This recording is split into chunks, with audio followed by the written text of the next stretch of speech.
Hello, everybody. How are you? You've got us, the Lepshas. We're back. Kelly here. Arthur here. Thanks for joining us. Hey, you guys. Yeah, we're in a little different place today, right? We've got this is actually our other office, our other therapy work office.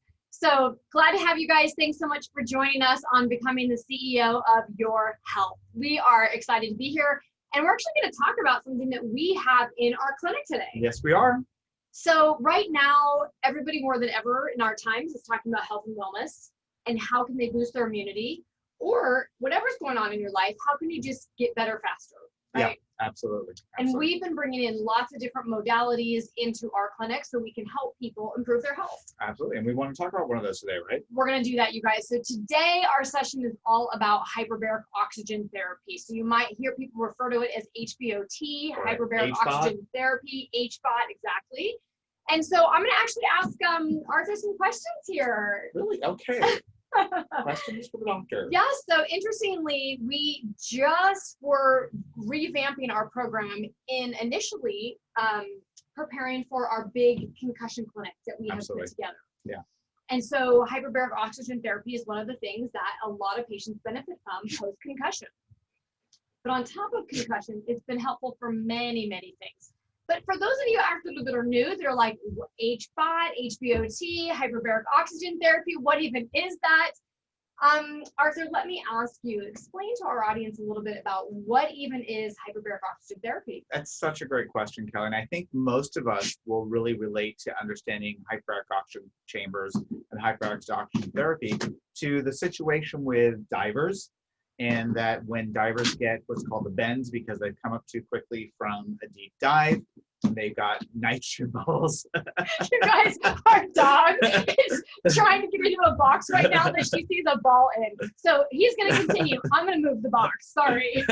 Sorry, we're cracking up here as the dog is just being hilarious. Okay, this is what happens when we record stuff. Anyway, so when we're talking about divers and they're coming up too quickly from being at depth and they get nitrogen bubbles in their bloodstream, you have to put them in this big iron-sided chamber, pressurize them again, take them back down to depth or simulate the depth. So the nitrogen bubbles can get out of their bloodstream and they can normalize their circulatory system and respiratory system and not be killing themselves by having what's called the bends. But interestingly, and this is what I didn't really know, is that when you look at the history of hyperbaric oxygen treatments, it actually goes all the way back to the 1600s. That's amazing, you guys. I mean, a lot of medicine isn't modern medicine. It's been used for centuries. That's right. And the first known chamber was actually built in 1662. Very cool. 1662. And there's a long history from there. There was a French physiologist in the 1800s who really got into this. And then most recently, it's really become very popular here, you know, really in the 60s, 70s, and beyond with the advent of modern scuba diving. So what is hyperbaric oxygen chambers and hyperbaric oxygen therapy? It is putting you into a pressurized chamber where we can force oxygen into your blood, your red blood cells at a higher concentration than normal. So by doing breathing oxygen or breathing pure oxygen under pressure, we can actually elevate oxygen saturation in your bloodstream all the way up to 95, 98, even 100%, depending on how much pressure and what the oxygen environment is that you're breathing. Well, that's really interesting. I mean, obviously, we're walking around breathing oxygen all day, right? We are, but if you think about the percentage of oxygen that's actually in our air, something about 20% of the air is actually oxygen. Wow, interesting fact, you guys, right? A lot of other gases that we're breathing in and out, and it's the oxygen that's so vital to us. There's actually only a small percentage of what we're actually breathing in is actually oxygen. And when you were talking about that it gets into our red blood cells, why is that important? Is that where our oxygen needs to live? Yeah, so the mechanism of transporting oxygen throughout your body is part of the red blood cell called the hemoglobin. So the oxygen actually binds the hemoglobin, it's transported to your cells where it's needed and then released, and then the same hemoglobin pick up the carbon dioxide that's being released, that's the byproduct after the process of respiration, and then we breathe out the carbon dioxide. Interestingly, many people, assume you cut yourself, you bleed, your blood looks red, right? Well, red blood is oxygenated blood. If you've ever wondered why some of the veins in your wrist look blue, it's actually because deoxygenated blood, or blood that's carrying carbon dioxide instead, actually is blue. But the minute it's exposed to the air, it picks up oxygen again and turns red. So that's why we see when you bleed, we bleed red, not blue. Interesting side note. There we go. Very interesting side note. So, you know, in that, like, when people talk about a chamber, like, what does it look like? Is it like some crazy machine? Is it like, what is it? What do people lay down, sit, stand? And there's a variety of chambers out there, Kelly. So there are the older, more researched, hard-sided chambers.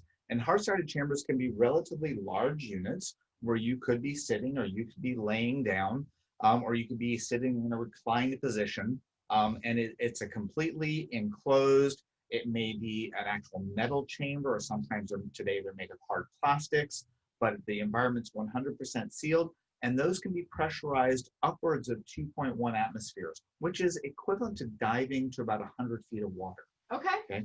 And then what we have is called a soft-sided chamber. And it's actually made of a heavy-duty vinyl. And actually the vinyl that our chamber is made of is the same sort of vinyls that's actually used on the space shuttle. Wow. All right. So it's really, I feel really pretty good about that. Yeah, it's very high technology stuff. And it's designed to be able to tolerate that 1.3 atmospheres of pressure, which is only equivalent to diving to about 44 feet of water in terms of depth. But what's really interesting is much of the research coming out recently has been saying that in terms of the therapeutic benefit, there's really little difference between being pressurized at 2.1 atmospheres versus 1.3 atmospheres. Very cool. So you guys, you might be wondering, like, well, who's a candidate? Like, who needs this? Like, why would somebody go seek out treatment for hyperbaric oxygen? Yeah. Well, speaking about a lot of the patients that we currently see, we've seen benefits with anything from our stroke and brain injury clients. We're really trying to get more oxygen into their system, into their brain for tissue healing. Speaking of tissue healing, anyone who's had a wound or a recent surgery and they're trying to repair that and recover from that, it can be highly, highly effective. We've seen some pretty amazing anecdotal results, even with psoriasis. Again, we can't claim to treat, cure, prevent, or mitigate any of these disease processes, but just by getting that higher concentration of oxygen into your bloodstream, there are really incredible positive physiological, biochemical, and cellular benefits. In fact, there was a recent study that just came out of Israel and was published just a week or two ago that actually showed that a series of hyperbaric oxygen therapy sessions can actually increase the length of our telomeres. And the telomeres are a critically important structure at the base of your chromosomes on your DNA that are necessary for longevity. Because when those telomeres get short, your cells can no longer divide. So keeping your telomeres long and healthy, this is wonderful news that hyperbaric oxygen therapy is one way to do that. Yeah, you guys, and so what's interesting is whether we're looking at it for brain health, whether you're looking at it for overall wellness and prevention, whether you're looking at it to boost athletic performance, whether you're looking at it to detox your system. Recovery is huge. Recovery is absolutely huge.